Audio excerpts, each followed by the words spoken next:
I learned a lot this morning from some of the world-class speakers we had. Let's give them a hand. Let's give them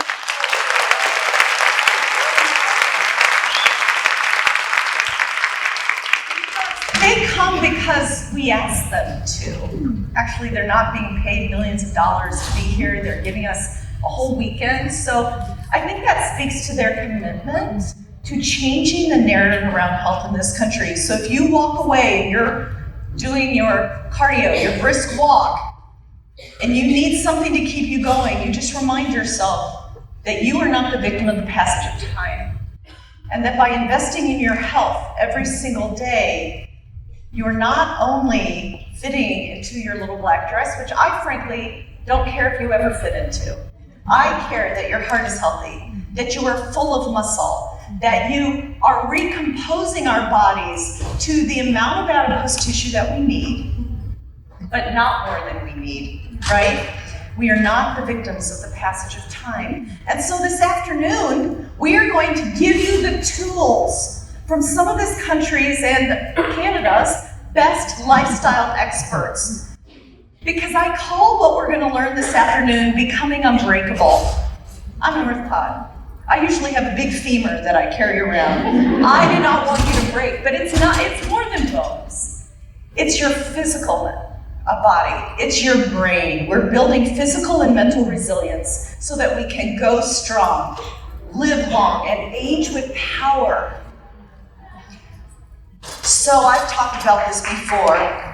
Thank you. One of the areas that I have really talked about a lot within the menosphere, the meno-universe, is the musculoskeletal syndrome of menopause. Because remember, I'm like known as orthopedic surgeon, and women from here and all over the world come and say those things to me. Doc, I think I'm falling apart. I don't know why, but I think I'm crazy because I went and I talked about it with other people, and they did the tests, they did the x-rays. There's nothing wrong with me apparently, but something is wrong with me. Well, the musculoskeletal syndrome of menopause are I wrote this paper about 6 things. There's so many things. I didn't put low back pain in here, but the 6 things that women commonly show up with, because estrogen is no longer sitting in the receptors of our musculoskeletal system. Number 1, arthralgia. It is the total body pain that prevented me as an athlete from getting out of bed. I'd get out of bed in the morning, I couldn't just put my legs over. I'd have to kind of do like the walrus roll to get out because I was in so much pain. That is because our bodies are highly inflamed, as estrogen plays a key role in anti-inflammation in the body. The other thing that everybody in this country has, and if you don't have it, you're not cool yet, is frozen shoulder. I know! Out of nowhere, you wake up and your shoulder is so painful that you're like this. And then you're tough. You think it's gonna go away. A month later, because you have a high pain tolerance, I'm not kidding, you come in, you can't even hook your bra. You're having to do the whole bring it to the front. And frozen shoulder can last for 2 years. So if that happens to you, you get to one of us soon, and we will help you sooner than later, because otherwise it's going to defrost in 2 years. So that's inflammation. The musculoskeletal syndrome of menopause also includes sarcopenia, right? The loss of lean muscle mass, which we are going to teach you how to combat today, both with our lifting and with our nutrition. You must build muscle. Number 3, loss of bone density. It is commonly thought that bones are the strong silent thing.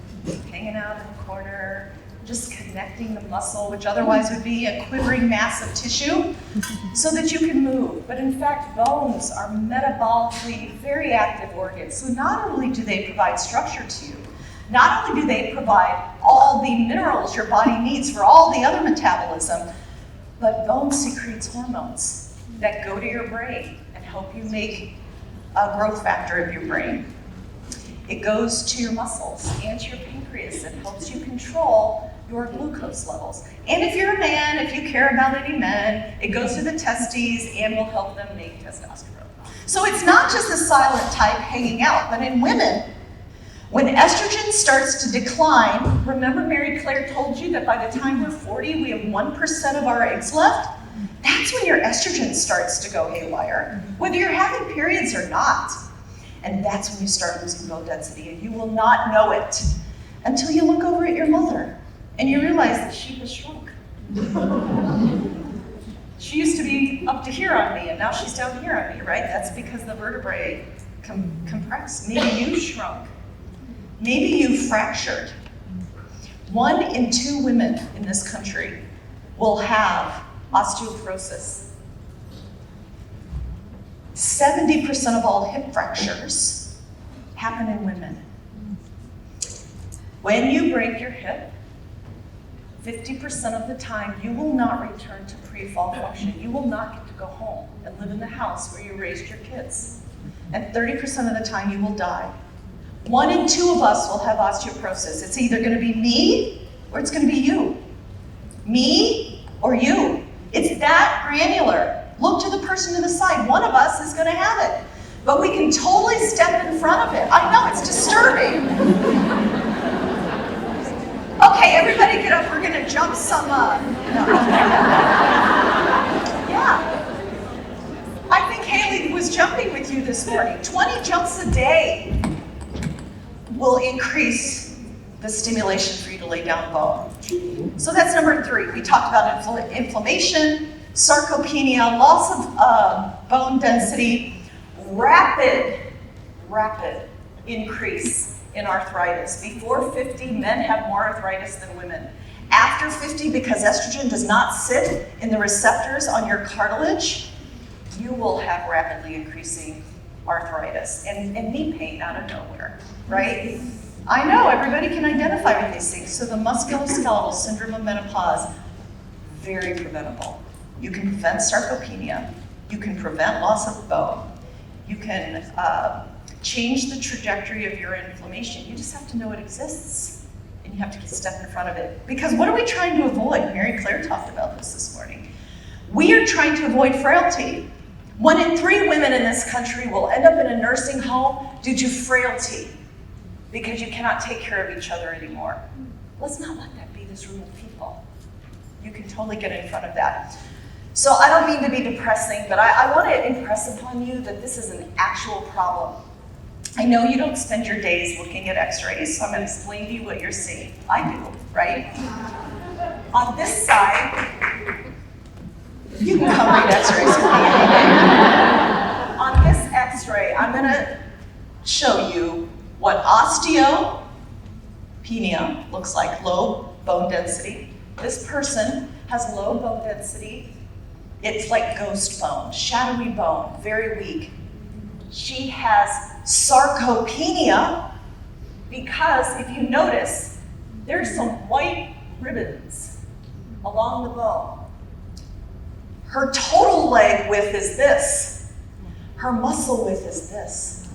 Her bones are weak. She has low muscle mass, and she has obesity. Osteosarcobesity are 3 separate metabolic problems that do not add up to be 1 + 1 = 3. They are exponential.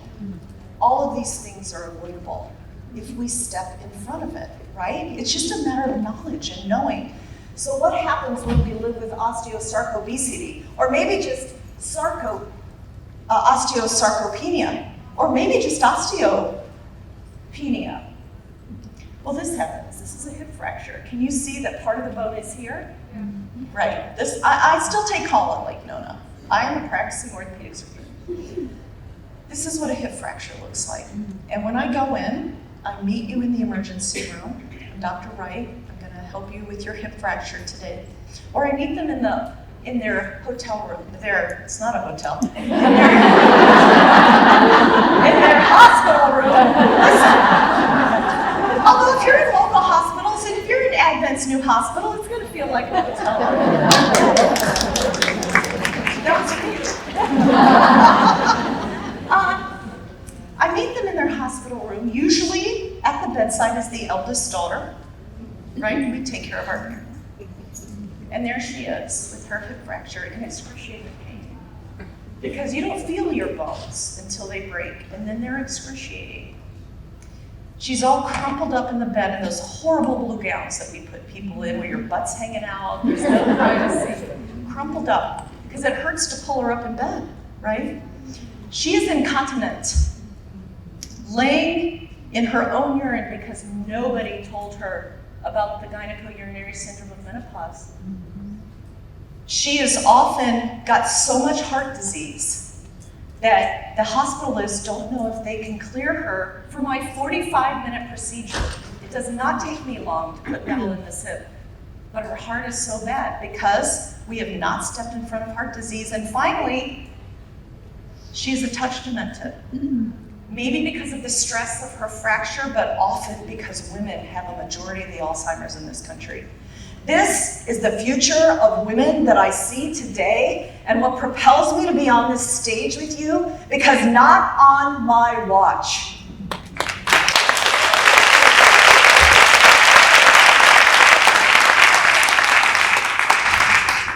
I'm crying. It makes me cry.